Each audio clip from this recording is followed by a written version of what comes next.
Ses grands murs de briques roses, ses airs de forteresse, sa porte en acier, la maison d'arrêt Saint-Michel est un édifice bien connu des habitants toulousains. Pourtant, rares sont ceux qui ont pu pénétrer à l'intérieur, notamment depuis sa fermeture en 2003. Mais dès demain, n'importe qui pourra franchir ses portes et découvrir l'entrée du bâtiment. Le gérant des lieux se réjouit de l'aboutissement d'un travail long de presque 2 ans. Comment on raconte 150 ans d'histoire? Évidemment, la Seconde Guerre mondiale est ici extrêmement prenante, et les souvenirs, parce que c'est récent, mais aussi de se dire qu'est-ce qu'on peut raconter autour de ça et qu'est-ce qu'on peut aller chercher d'autre. Et c'est ce qu'on a essayé de faire. Dans les couloirs résonne l'ambiance des cellules ainsi que la voix d'anciens détenus.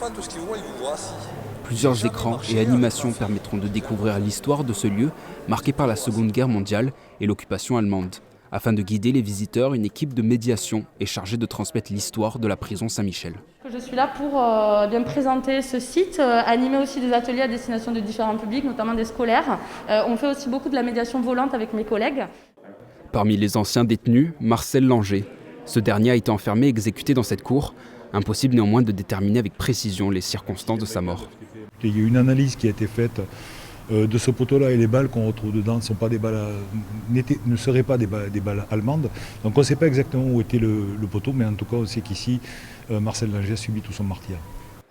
Seule une partie du bâtiment reste ouverte au public. Les cellules inaccessibles restent à l'abandon. Lors de sa visite des lieux, le maire a réaffirmé le souhait de les réhabiliter.